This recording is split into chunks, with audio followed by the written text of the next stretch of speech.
So the big question here is, why is change so difficult in Thailand, even though the people overwhelmingly voted for one? Well, if the past 2 years in Parliament have taught me anything, it's that most people do see and do understand the need for change. But the reason change has not happened in Thailand is because we have some people who lose out from change and are fighting very hard to protect their interests that go against core democratic values. On the one hand, these people are getting smarter at retaining their grip on power. They know that military coups are no longer in trend, so they've come up with non-military innovations to crack down the opposition without a tank in sight. The Move Forward Party that I ran with has now been dissolved by the Constitutional Court. 44 of our MPs and former MPs are at risk of being banned from politics for life for violating the so-called ethical standards simply for submitting a draft bill to Parliament to amend the law on royal defamation. And in this picture of me and my colleagues from the party, taken at one of our biggest rallies leading up to the general election, 5 have already been banned from politics, while 3 are under investigation. Right now in Thailand, the courtroom has replaced the coup as a weapon of choice for anti-democratic forces. Therefore, it's not an exaggeration when I tell you that we are spending each day knowing that there is likely to be an expiry date on our back and working hard each day as if it were our last. But that's not it. Apart from picking off the opposition, the anti-democratic forces in Thailand are also getting smarter at staying in the shadow to prevent taking responsibility. Because while many of them do not run for election themselves, they know that they can simply wait and partner up with opportunistic politicians who are willing to go back on the promises they made to the people in exchange for the offices and the titles to feed their personal ambition, profit, or dynasty. And this symbiotic arrangement is exactly what many people see in government today, with elected politicians willing to be kept on a leash by the puppet masters who lose out from democratic and progressive reforms. The ruling party that campaigned on military reform are now not even willing to disclose officially or be honest with the people on how many military generals there are in Thailand.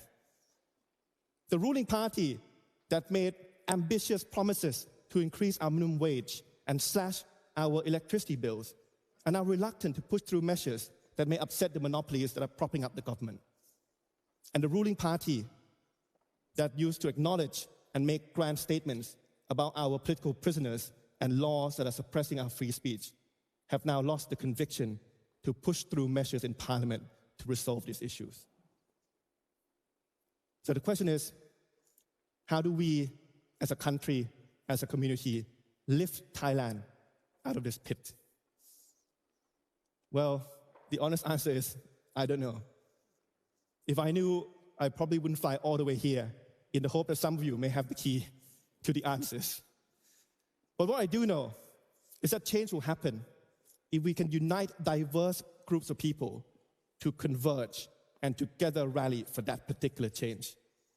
And the reason I say this is because despite the little progress that we have seen in Parliament over the past 2 years, there was one significant and notable exception that highlights this point. Last year, the Thai Parliament passed a landmark law to legalize same-sex or equal marriage, a very clear example of an outdated law finally catching up with the progressive changes that society has demanded for so long. If you were to ask any Thai person 10 years ago, they would tell you that passing this law is not possible. But the fact that this law ended up getting the support of almost all political parties in Parliament last year is not a result of some lucky act of benevolence from those in power, but it's a direct result of the people constantly voicing, explaining, and pushing for this cause. So much so that an issue that was once important for certain groups of people became an issue that was important for all of us as a mark of a progressive and equitable society. So much so that an issue that was once unthinkable in Thailand became undeniable.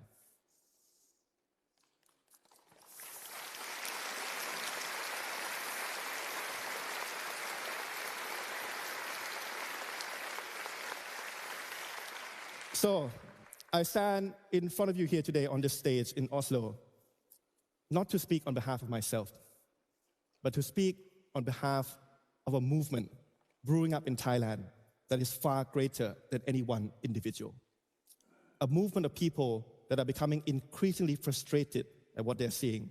A movement of people who believe their country can be better than what it is today. And a movement of people fighting each day to make issues that are unthinkable become undeniable.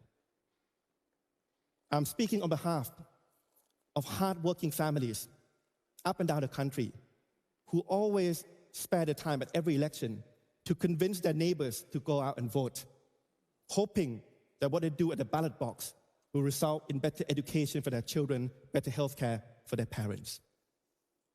I'm speaking on behalf of my colleagues at the party who right now, in this moment, halfway across the world, are scrutinizing every line item of our annual budget that will be tabled to Parliament later this week to make sure no cases of corruption go undetected or unpunished. And I'm also speaking on behalf of many activists who are fighting from within their own prison cells, sometimes even going on hunger strikes to make sure no one else in Thailand gets thrown into prison simply for their opinions. And what we ask from all of you here in this international community is very simple. Whenever you visit Thailand, just think back to what you heard from me today and try to look behind the smile that is facing you back. If you're a politician visiting our parliament, please don't just be distracted by the size of our unnecessarily large parliament building, but please voice out our laws that still fall short of global human rights standards. If you're a journalist covering a story in Thailand, please don't just write about our rich history and beautiful temples, but please also go and interview our young people who are locked up for their political involvement and are at risk of being forgotten. Or if you're simply a tourist visiting Thailand, please don't spend all your money in our large shopping malls in the center of Bangkok, but please go out and support our local businesses that are struggling against pro-monopoly regulations and a pro-monopoly regime. After 93 years since our supposed transition to a democracy, I believe we are closer than ever to a breakthrough. And together, if we keep pushing bit by bit, the tipping point will come, and what was once unthinkable in Thailand will become undeniable.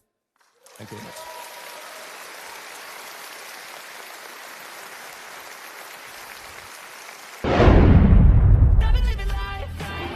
ดูคลิปจบแล้วอย่าลืมกดไลค์กดแชร์กดติดตามกดกระดิ่งให้ด้วยนะครับ